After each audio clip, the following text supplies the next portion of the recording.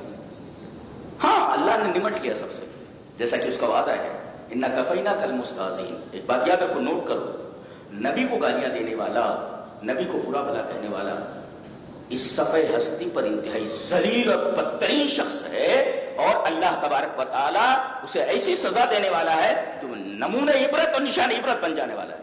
زندہ رہنے والی آنکھیں اپنی آنکھوں سے دیکھ لیں گی ایسے لوگوں کو، اس لیے کہ اللہ کا وعدہ ہے، اِنَّا كَفَيْنَاكَ، ہم نے رسولوں کو بھیجا، ان کا مذاق اڑایا گیا تو ہم مستہزئین کے لیے کافی ہیں، مذاق اڑانے والوں کے لیے کافی ہیں۔ اِنَّا كَفَيْنَاكَ الْمُسْتَهْزِئِينَ۔ رہا تمہارا معاملہ، تمہارے دل میں درد ہونا لازمی ہے، اس لیے کہ رسول تمہارا تمہارے دلوں میں رہتا ہے، ہم رسول کے لیے سب کچھ قربان کر سکتے ہیں، یہ ہے، لیکن منع کیا گیا ہے کہ اخلاق اور قانون کے دائرے کے باہر مت جاؤ۔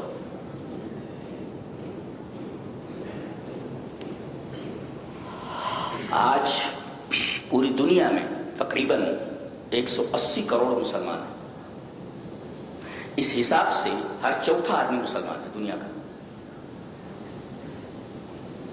180 کروڑ مسلمان ہیں، یعنی دنیا کا ہر چوتھا آدمی مسلمان ہے۔ 58 حکومتیں جن میں مسلم حکمران ہیں، لیکن عالم یہ ہے کہ کسی کی کوئی قدر و قیمت نہیں، اغیار جہاں ان کو چاہتے ہیں، جیسا چاہتے ہیں ان کے ساتھ سلوک کرتے ہیں، اور یہ کچھ نہیں کر سکتے،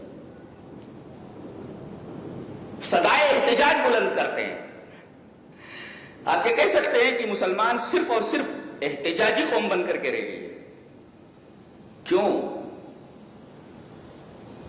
مجال تھی کہ کوئی رسول کو گالی بک لیتا، رسول کو گالی دے لیتا، ہمارے اعمال ویسے ہیں، ان عملوں کی سزا دی جا رہی ہے۔ جی سب سے برا عمل جو ہم لوگ کرتے ہیں وہ یہ جانتے کیا ہے؟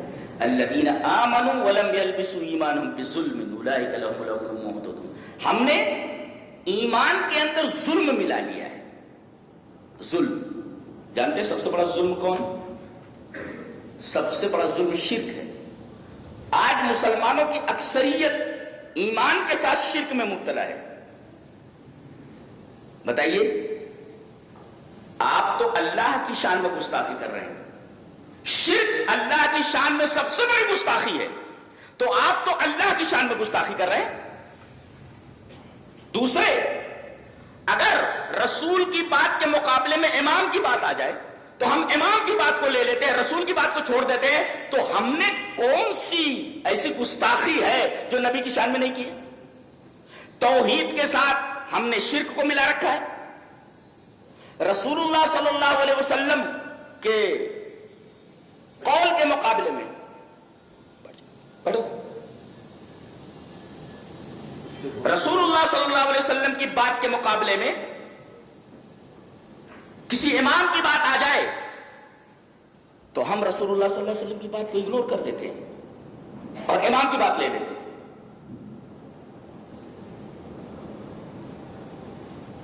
تو تم سے بڑا گستاخ الہی کون ہے؟ اللہ کا گستاخ کہ آپ شرک کر رہے ہیں، اور رسول کی شان میں گستاخی کرنے والا تم سے بڑا کون ہو سکتا ہے کہ تم نے رسول کی حدیث کے مقابلے میں امام کی بات لے لی؟ تم گستاخ نہیں ہو؟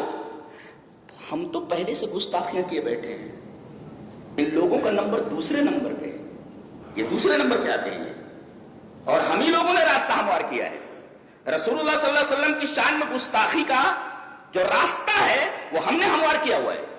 ہم کون سے بڑے اچھے ہیں؟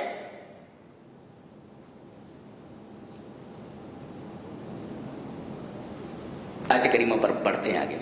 وَيْلٌ لِكُلِّ ہُمَزَةٍ، مطلب مانے ایک تو ہے کسی کے رو در رو سامنے، چار آدمیوں کے سامنے کسی کا مذاق اڑانا، کسی کا عیب نکالنا، کسی کو برا بھلا کہنا، یہ ہمز. اور ہمز جب آتا ہے تو مبالغہ، یعنی اس کا کام ہی یہی ہے، جب دیکھو تب یہ پکارتا رہتا ہے، چلاتا رہتا ہے، بولتا رہتا ہے نا، ہمز. اور آگے تے بڑھا دی گئی، یعنی بولتا ہی رہتا ہے اور مبالغہ کر دیا گیا. اس کا کام ہی یہی ہے کہ رسول اللہ صلی اللہ علیہ وسلم کی ذات میں کیڑے نکالنا. کسی شاعر نے بہت اچھا کہا ہے کہ وہ نور بن کے زمانے میں پھیل جائے گا، تم آفتاب میں کیڑے نکالتے رہنا. تو یہ بے وقوف لوگ ہیں، یہ آفتاب میں کیڑے نکال، ارے ایسی روشنی ہے ویسی روشنی ہے، پاگل کہیں کا، یہ آفتاب میں کیڑے نکال رہا ہے. تم آفتاب میں کیڑے نکال، ہمارا نبی تو نور ہے، نور ہے، آفتاب ہے، تم آفتاب میں کیڑے نکالنے چلے ہو، تم سے بڑا بے وقوف کون ہے؟ تو ہمزہ کا مطلب، اور لمزہ کا مطلب ہوتا ہے العیب فی الغیبہ، کسی کے پیٹھ پیچھے برائی کرنا، کسی کا پیٹھ پیچھے مذاق اڑانا، کسی کے پیٹھ پیچھے اس کو برا بھلا کہنا. یہ دونوں باتیں ہو رہی ہیں، سامنے کو برا بھلا کہا جا رہا ہے، پیچھے بھی برا بھلا کہا جا رہا ہے، اور دونوں میں ہمزہ بہت، اور اسی طریقے سے لمزہ بہت. یہ کام بڑی شدت کے ساتھ، مبالغے کے ساتھ کیا جا رہا ہے. تو پہلی صفت حمز، دوسری صفت لمز، یہ دونوں نہیں ہونا چاہیے. کسی کے رو تر رو چار آدمیوں کے سامنے کسی آدمی کی عزت سے کھیلنا، یہ نہیں ہونا چاہیے تمہارے یہاں. اور لمز کا مطلب ہوتا ہے العیب فی الغیبہ، اس کی غیر موجودگی میں پیٹھ پیچھے اس کا عیب نکالنا، اس کو برا بھلا کہنا، اس کا مذاق اڑانا، اس کو گالیاں دینا، یہ ہے لمز.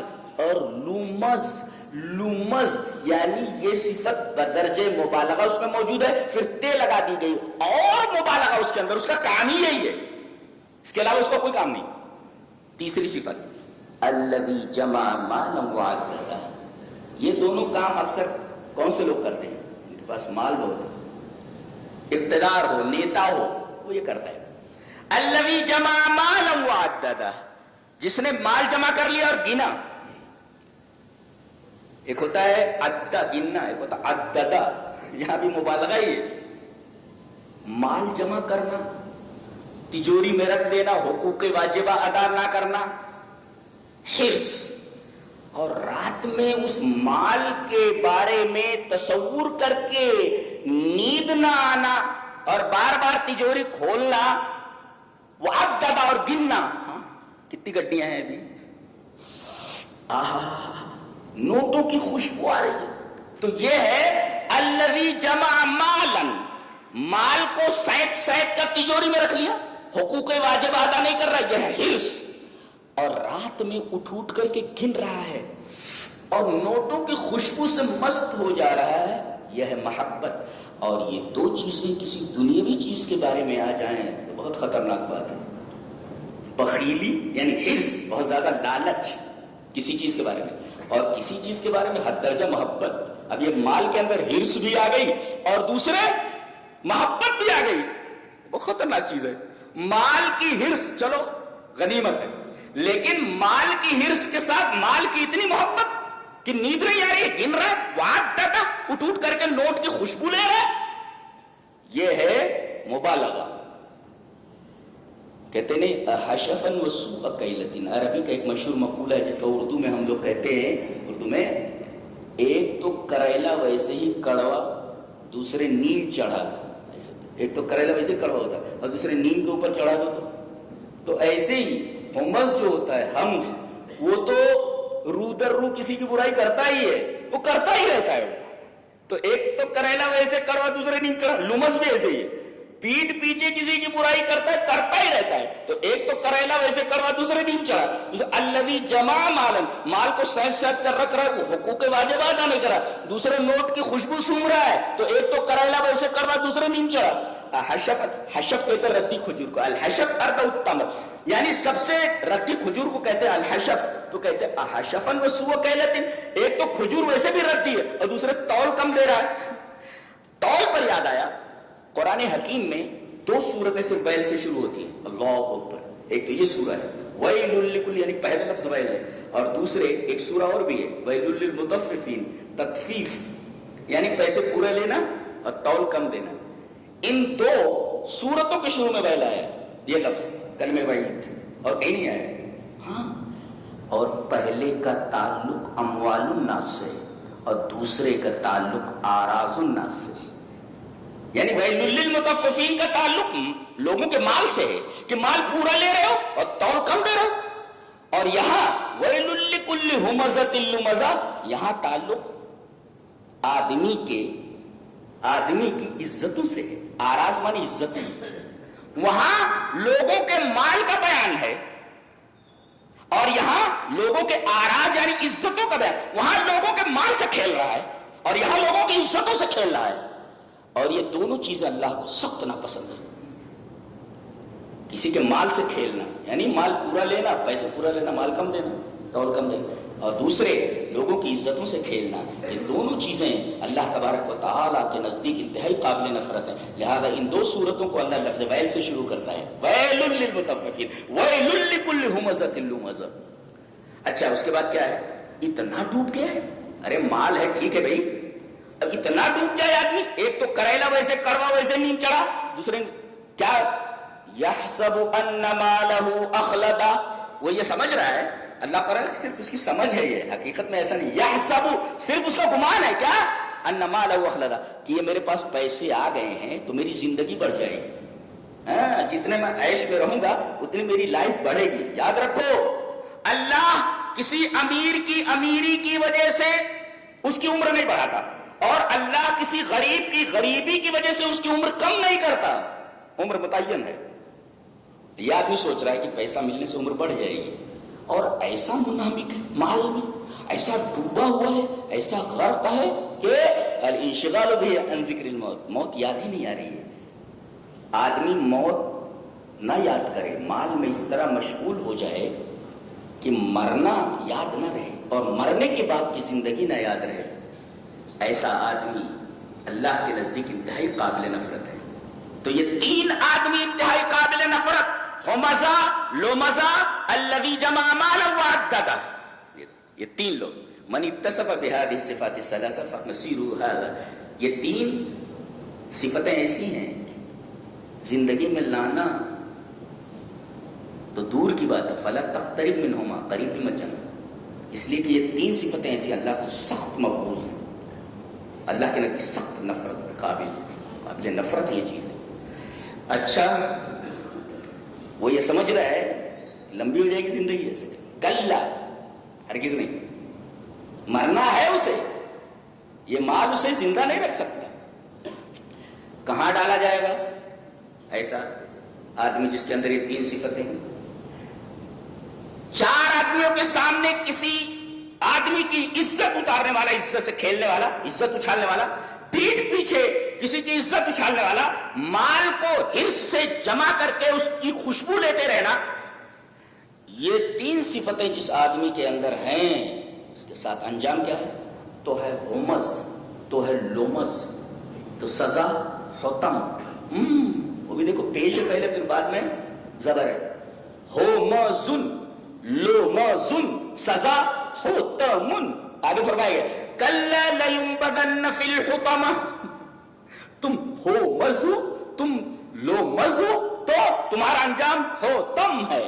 حتمن بھی یہ مبالغے کا ہے, یعنی جہنم کا ایسا ایریا ہے کہ ایسے آدمی کو جس کے اندر یہ 3 صفتیں اس ایریے میں ڈال دیا جائے گا. ڈال دیا گیا تو حتم یحتم کا مطلب ہوتا ہے چور چور کر دینا. جیسے مشغول ہوا تھا نا, چور چور کر کے بکھیر دینا. کتنی خطرناک بات ہے, آدمی اس کا نام سننے تو ڈر جائے گا, چور چور کر دینے والے. اور وہاں کسی کے اوپر رحم نہیں کیا جاتا, اس لیے کہ عربی میں ہے رجل حطم، حطم آدمی کس کو کہتے ہیں؟ اذا کان قلیل الرحمت للماشیہ، ایسا چرواہا جو اپنے مویشیوں کے تعلق سے قطع رحم نہ رکھے. ارے بھائی بکری ادھر سے ادھر جا رہی ہے، آواز دیا ہٹ گئی بکری. اب اس کے بجائے ڈنڈا لے کر کے اس کو پیٹتے رہنا، ادھر کیوں گئی. یہ ہے رجل حطم، اپنے مویشیوں کے تعلق سے کوئی رحم نہ رکھنا. تو یہ وادی جہنم کی ایسی ہے کہ اس میں ڈالے جانے والوں کو یہ قطعاً کوئی رحم نہیں ہے، ان کے ساتھ. اتنی خطرناک وادی. اور حطمہ کا مطلب ہوتا ہے چور چور کر دینے والی، چور آدمی گیا چور چور ہو جاتا اور مرے گا نہیں وہاں پہ.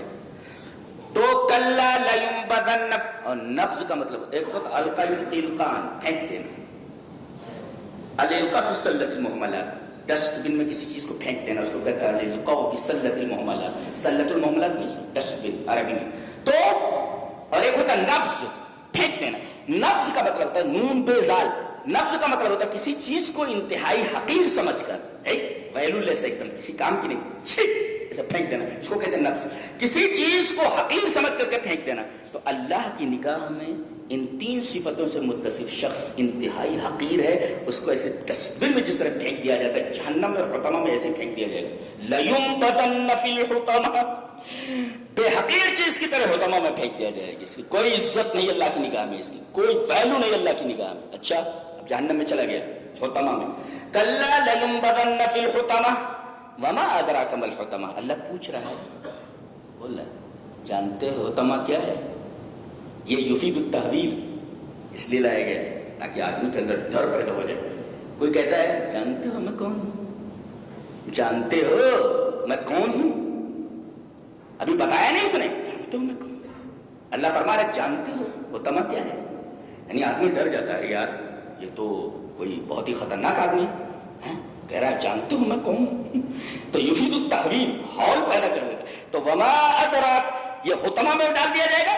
اللہ پوچھ رہا ہے وما ادراک ما الحطمہ، جانتے ہو حطمہ کیا ہے. اب آدمی اور ڈر گیا. ایک تو حطمہ میں پھینک دیا جانا اور ایک ہے جانتے ہو حطمہ کیا ہے، اور ڈر گیا. اب اللہ بتا رہا ہے حطمہ کا جو ایریا ہے کیسا ہے. کلا لینبذن فی الحطمہ وما ادراک ما الحطمہ نار اللہ الموقدہ. یہاں جو آگ جل رہی ہے اللہ نے اس کو جلایا ہوا ہے. پورے قرآن میں اللہ نے کہیں بھی آگ کو اپنی طرف منسوب نہیں کیا، نار اللہ نہیں کہا، اللہ کی آگ. صرف یہی ایک جگہ ہے اللہ، نار اللہ اللہ کی آگ. اور الموقدہ سلگائی ہوئی، جانتے ہو اوقدہ اللہ، اس آگ کو اللہ نے سلگایا ہے. وما اوقدہ اللہ، اور اللہ جس کو سلگا دے لا یقدر غیرہ ان یطفئہ، کوئی اس کو بجھا نہیں سکتا. آدمی یہ سوچے کہ کہیں آگ لگ گئی ہے تو آدمی سوچتا ہے ارے بھائی آگ لگ گئی ہے، یہ مخلوق کی لگائی ہوئی آگ ہے تو مخلوق اس کو بجھا دے گی. مخلوق کی لگائی ہوئی آگ مخلوق بجھا دے گی. اللہ فرما رہا ہے یہ میری سلگائی ہوئی آگ ہے، کون بجھائے گا؟ نار اللہ الموقدہ. مخلوق کی لگی ہوئی آگ بجھ جاتی ہے لیکن میں نے اس کو سلگایا ہوا ہے، یہ بجھے گی نہیں ہے، بالکل نہیں. نار اللہ اللہ کی آگ، الموقدہ سلگائی ہوئی، یہ ہم نے سلگایا ہوا ہے. یہ آگ بجھے گی نہیں اس لیے کہ یہ مخلوق کی لگائی ہوئی آگ نہیں ہے کہ بجھ جائے، یہ خالق کی لگائی ہوئی آگ ہے، ہم نے لگایا اس کو. اللہ نار اللہ الموقدہ، یہ بجھنے والی نہیں کہ ویسے ڈرا دینے کے لیے کافی ہے. آگ تھوڑا سا کہیں ایسے کرنٹ لگ جائے، آگ لگ جائے، کئی دنوں تک اس کی حرارت، اس کی سوزش اس جگہ پر محسوس ہوتی رہتی ہے. چھچائے کہ ایسی آگ میں ڈال دیا جائے جس آگ کے بارے میں اللہ یہ فرمائے میں نے سلگایا ہوا، اندازہ نہیں کر سکتے آپ کتنی خطرناک آگ ہے. نار اللہ الموقدہ بتایا گیا ہے. تو ایک میری سلگائی ہوئی آگ ہے. دوسرے اس آگ کی ایک اور خصوصیت ہے. ایک تو یہ آگ میری سلگائی ہوئی ایک خصوصیت، یہ مخلوق کی آگ نہیں ہے. اور دوسرے یہ آگ ایسی ہے کہ یہ دل تک پہنچ جاتی ہے. فؤاد کی جمع افئدہ، دل تک. کیا مطلب ہے اس کا؟ دل تک پہنچ جاتی ہے. تجزیہ یہ ہے کہ کسی آدمی کو اگر آگ لگ جائے تو آگ کی حرارت، آگ کا اثر دل تک پہنچنے سے پہلے ہی وہ مر جاتا ہے، ٹیم بول جاتا ہے، مر گیا۔ آدمی کو جلا دیا جائے، آدمی کے بدن میں آگ لگا دی جائے تو آگ کا اثر پہلے بدن کے اوپر ہوتا ہے۔ قرآن حکیم یہ بولتا ہے کہ دنیا کی لگائی ہوئی آگ دل تک نہیں پہنچ پاتی، اس سے پہلے ہی آدمی مر جاتا ہے، لیکن ہماری جلائی ہوئی آگ اتنی خطرناک ہے کہ وہ دل تک پہنچ جائے گی۔ بدن تو برداشت کر ہی نہیں پاتا، دل کیا برداشت کرے گا آگ کو؟ دل تک پہنچ جائے گا۔ دل ویسے بھی بہت نازک ہوتا ہے، اور یہ بتایا گیا اسی دل کے اندر یہ ساری خباثتیں تم نے پال رکھی ہیں نا، یہی دل ہے کہ یہیں سے اٹھتا ہے تو دماغ میں آتا ہے نبی کو گالی دو، یہیں سے بات اٹھتی ہے کہ نبی کو برا بھلا کہو، یہیں سے بات اٹھتی ہے نا۔ آگ کو ہم یہیں تک پہنچائیں گے، جہاں سے یہ تمہارے برے خیالات اٹھ رہے ہیں وہیں ہم آگ کو پہنچا دیں۔ کیوں؟ یہ آگ دل تک کیسے پہنچے گی؟ اس لیے کہ آدمی بدن میں آگ لگنے کی وجہ سے دل تک آگ کا اثر پہنچنے سے پہلے مر جاتا ہے، لیکن جہنم میں موت نہیں ہے، لہذا آگ کا اثر دل تک تو پہنچنے ہی والا، مرے گا نہیں نا۔ یہاں تو آگ کا اثر دل تک پہنچنے سے پہلے ٹے بول گیا، مر گیا، لیکن جہنم میں موت نہیں آنے والی۔ جب موت نہیں آئے گی تو بدن سے ہو کر کے آگ کا اثر دل تک لازمی طور پر پہنچنے والا ہے۔ اللہ، آگ کا اثر بدن کا برداشت کر سکے، دل جیسی کمزور چیز اس آگ کو کیسے برداشت کر سکے؟ یہ اندازہ لگا یہ کتنی خوفناک سزا ہے، یہ کتنی خوفناک آگ ہے۔ یہ جو اللہ کے رسول کو برا بھلا کہنے والے لوگ ہیں، یہ گستاخ رسول جتنے ہیں، یہ اس سورہ کریمہ کو ایک بار ضرور پڑھیں، تیلگو میں، اسی طریقے سے ہندی میں، اردو میں، انگلش میں اور عربی میں اور اردو میں پڑھیں اس کو کہ تمہارا انجام کیا ہونے والا ہے، کب تک زندہ رہو گے، 60 سال، 65 سال، 70 سال، 80 سال، اس کے بعد یہیں آنا ہے تمہیں۔ کلا لینبذن فی الحطمہ، چور چور ہو جاؤ گے بیٹا۔ وما ادراک ما الحطمہ، آ جاؤ یہاں۔ نار اللہ الموقدہ، یہ اللہ کی اسپیشل جلائی ہوئی آگ ہے، اور یہ دل تک پہنچ جانے والی آگ ہے۔ دنیا میں آگ دل تک نہیں پہنچتی۔ التی تطلع علی الافئدہ، اور کوئی چیز نیچے ہو، جیسے اسے نا، کوئی چیز نیچے ہو، نیچے سے آئے تو اتنا اثر نہیں ہوتا نہ کہ اوپر سے آئے۔